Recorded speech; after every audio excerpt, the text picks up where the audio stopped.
తాకట్లో ఉన్న మీ బంగారాన్ని విడిపించి ఆ రోజు ఆన్లైన్ రేటుకి కొంటాం. Sharma gold company. వాగర్థావివ సంపృక్తౌ వాగర్థ ప్రతిపత్తయే జగతః పితరౌ వందే పార్వతీ పరమేశ్వరౌ. సదాశివ సమారంభాం శంకరాచార్య మధ్యమాం అస్మదాచార్య పర్యంతం వందే గురు పరంపరాం. ఆదిత్యాయ చ సోమాయ మంగళాయ బుధాయ చ గురు శుక్ర శనిభ్యశ్చ రాహవే కేతవే నమః. శృంగేరి జగద్గురు పీఠాధిపతులకి కంచి పీఠాధిపతులకి నమస్కారములు తెలియచేసుకుంటూ కార్యక్రమాన్ని ప్రారంభిద్దాం. ఇక గమనించుకున్నట్లయితే మార్చి 7వ తారీఖు నుంచి 15వ తారీఖు వరకు 12 రాశుల్లో జన్మించినటువంటి వారికి ఏ విధంగా ఉండబోతుందో తెలుసుకునే ముందు గ్రహ సంచారం తెలుసుకుందాం.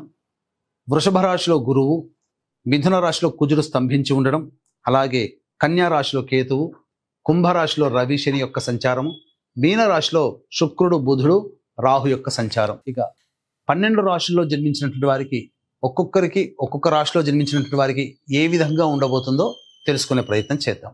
మార్చి 7వ తారీఖు నుంచి 15వ తారీఖు వరకు కుంభరాశిలో జన్మించినటువంటి వారికి ఏ విధంగా ఉండబోతుందో తెలుసుకునే ప్రయత్నం చేద్దాం.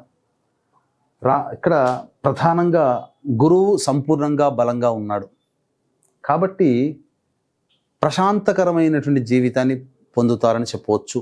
ప్రధానంగా అనుకున్నటువంటి పనులు సకాలంలో పూర్తి చేసుకుంటారు. ఇటు కుటుంబ స్థానంలో శుక్ర బుధ రాహు సంచార ప్రభావం వెరసి దైనందిన జీవితంలో సంతోషకరంగా గడపడానికి ఈ 3 గ్రహాలు తోడ్పాటు అందిస్తాయి. ఈ 15వ తారీఖు వరకు ప్రధానంగా స్త్రీ సంబంధించినటువంటి వ్యవహారాల్లో ఆనందకరంగా ఉంటారని చెప్పవచ్చు. అంటే ఏంటి, కుటుంబంలో తల్లితో కావచ్చు, భార్యతో కావచ్చు, చెల్లెలతో కావచ్చు, కుటుంబ సభ్యులు ఎవరైనా స్త్రీలతో వాగ్వివాదాలు పెట్టుకొని గతంలో మొహం పెడచూపులు పెట్టుకొని ఉంటారు కదా, అటువంటి వాళ్ళకి సంతోషంగా అందరూ కలిసిపోతారు, ఆనందకరంగా జీవిస్తారు, కుటుంబ సభ్యుల మధ్య పొరపచ్చాలు లేకుండా జీవితాన్ని గడుపుతారని చెప్పవచ్చు.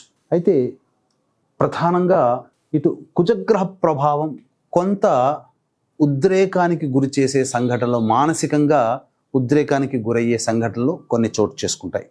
కాబట్టి జాగ్రత్తలు పాటించండి.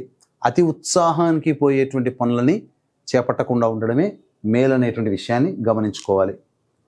అయితే ఇక్కడ ప్రధానంగా సమస్య ఎక్కడ వస్తుంది అనంటే మార్చి 14వ తారీఖు రోజున ఏర్పడుతున్నటువంటి చంద్రగ్రహణ ప్రభావము జీవితంలో కొంత మార్పు తీసుకొని వస్తుంది. ఎలా అనంటే భవిష్యత్తులో ప్రధానంగా ఈ యొక్క కుంభరాశిలో జన్మించినటువంటి వారు గుర్తుపెట్టుకోండి, భవిష్యత్తులో ఎవరి వల్లనో మోసపోయే అవకాశాలు ఎక్కువగా ఉంటాయి. దానికి నాంది ఈ 10వ తారీఖు నుంచి మొదలవుతుంది. కాబట్టి గమనిస్తూ ఉండండి.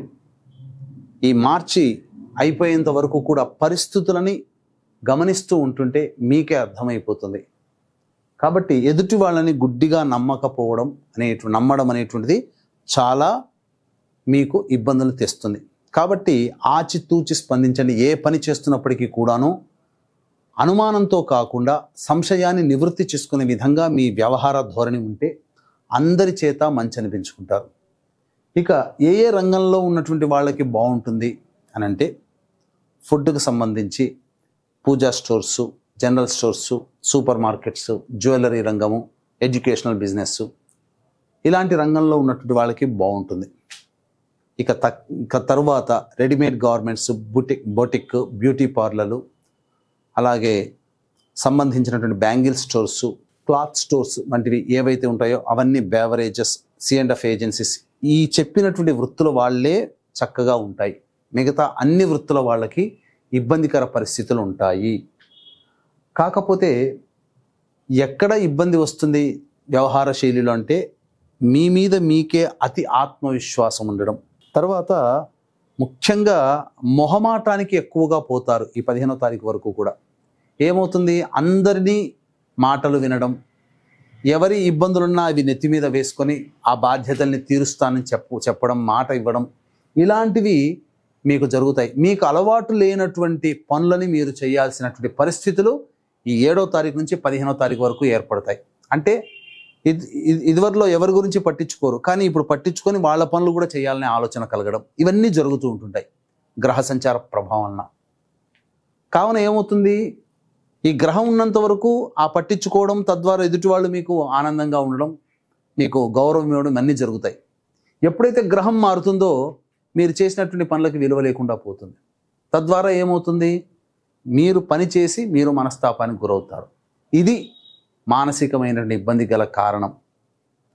కాబట్టి అవసరానికి ఏది ఉచితమో, అంటే ఉచితం అంటే ఫ్రీ అని కాదు, సమయ సందర్భానికి ఏది చేయాలో అదే విధంగా చేయండి. అందరి బాధ్యతలు నెత్తి మీద పెట్టుకోకండి, అది మీకే చేటు అనే విషయాన్ని గుర్తుపెట్టుకోవాలి. ఇది గ్రహణం తర్వాత ఏర్పడేటువంటి సమస్యలు మీకు తెలుస్తాయి. అయితే వివాహం కావాల్సినటువంటి అబ్బాయిలకి అమ్మాయిలకి వివాహ సంబంధాలు కుదురుతాయి, అందులో సందేహం లేదు. సంతానపరంగా మాత్రం కొంత మిస్క్యారీస్ అయ్యే అవకాశాలు గోచరమవుతున్నాయి, కాబట్టి జాగ్రత్తలు పాటించండి. అలాగే ఆరోగ్యం పట్ల కూడాను శ్రద్ధ వహించాల్సినటువంటి పరిస్థితి. విదేశీయానము, విదేశీ విద్యకు సంబంధించినటువంటి ప్రయత్నాలన్నీ కూడా కొలిక్కి వస్తాయి. అయితే H1B వీసా లాంటి వాటి కోసం ఎదురు చూసేటువంటి వాళ్ళకి మాత్రం కొంత గడ్డు కాలం అని చెప్పక తప్పదు. ఇక గమనించుకున్నట్లయితే రోజువారీ కార్యక్రమాల్లో ఇప్పుడు చెప్పినటువంటి విషయాలన్నీ కూడాను గ్రహాల యొక్క స్థితిగతులను బట్టి, కానీ రోజువారీ కార్యక్రమాల్లో ఏ రోజుల్లో మంచి చెడు ఉంటుంది, ఏ రోజుల్లో ఖర్చులు ఆదాయం ఉంటాయనే విషయాల గురించి క్లుప్తంగా తెలియచేసుకునే ప్రయత్నం చేద్దాం. 7వ తారీఖు రోజున, 8వ తారీఖు రోజున, 9వ తారీఖు రోజున ఈ 3 రోజుల పాటు సమస్యలు అధికంగా ఉంటాయి, ఖర్చులు అధికంగా ఉంటాయి. మీ ఆరోగ్యం పట్ల శ్రద్ధ వహించాల్సినటువంటి పరిస్థితి. ఇక అన్నిటికంటే మించి గృహ మరమ్మతులు, వాహన మరమ్మతులకి ఖర్చులు అధికంగా ఉంటాయి. తల్లిగారి ఆరోగ్యం పట్ల కూడా శ్రద్ధ వహించాల్సినటువంటి పరిస్థితి. ఏ పని చేయాలన్నా కూడా సంతోషముగా ఉండనటువంటి పరిస్థితి. ఇక 10, 11, 12, 13, 14 ఈ 5 రోజుల పాటు సంపూర్ణముగా యోగదాయకమైనటువంటి పరిస్థితి. ఉత్సాహం మీలో ఉంటుంది. ఏ పని చేయాలన్నా కానీ పనులు సకాలంలో పూర్తి అవ్వడం, ఖర్చులకి అవసరాలకి తగ్గినట్టు కంటే కూడా మించినటువంటి ఆదాయం లభించడం, సంతోషకరంగా కుటుంబ సభ్యులతో బంధుమిత్రులతో గడుపుతుండడం, ఇవన్నీ కూడా ఆనందకరమైన జీవితం. 15వ తారీఖు మాత్రం ఇందుకు విభిన్నంగా కాస్త మనశ్శాంతిని కోల్పోతారు. కాబట్టి ఏ తర్వాత చెప్పొచ్చేది ఏంటంటే 7వ తారీఖు నుంచి 15వ తారీఖు వరకు ఉన్నటువంటి రోజుల్లో 7, 8, 9, 15 ఈ 4 రోజులు మాత్రం మీకు అనుకూలము కావు. కాబట్టి జాగ్రత్తలు పాటించండి.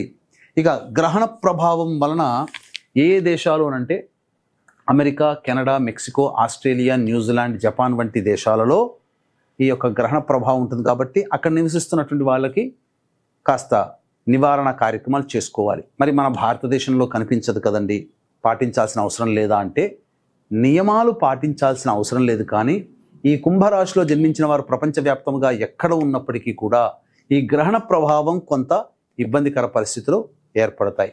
కావున వీటి యొక్క గ్రహణ దోష నివారణార్థమై 14వ తారీఖు రోజున మన పీఠం ఆధ్వర్యంలో ఉదయం 9 గంటలకి ఈ యొక్క మేష, వృషభ, కర్కాటక, సింహ, కన్య, వృశ్చిక, ధనస్సు, మకర, కుంభ ఈ రాశులలో జన్మించినటువంటి వారికి, మళ్ళీ చెప్తున్నాను, ఏ రాశుల వారికనంటే మేష, వృషభ, కర్కాటక, సింహ, కన్య, వృశ్చిక, ధనస్సు, మకర, కుంభ రాశిలో జన్మించినటువంటి వారికి గ్రహణ దోష నివారణ హోమాలు పర్ హెడ్ 2100 రూపాయలకి చేయించడం జరుగుతుంది. అవకాశం ఉన్న వాళ్ళు కార్యక్రమ తదనంతరం కాంటాక్ట్ చేసి మీ గోత్రనామాలు నమోదు చేసుకోవచ్చు. ఇక ఈ యొక్క సంబంధించినటువంటి కుంభరాశిలో జన్మించినటువంటి వారు సమస్యల పరిష్కారం కోసం ప్రతిరోజు కూడాను కాలభైరవాష్టక పారాయణం, అలాగే విష్ణు దేవాలయ సందర్శనం చేస్తూ ఉన్నట్లయితే అవకాశం చిక్కినప్పుడల్లా సమస్యలు పరిష్కారం అవుతాయి.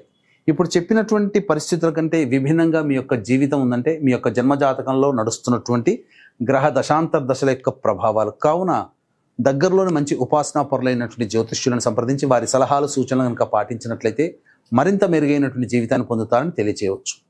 సర్వం శ్రీ ఉమామహేశ్వర పరబ్రహ్మార్పణమస్తు.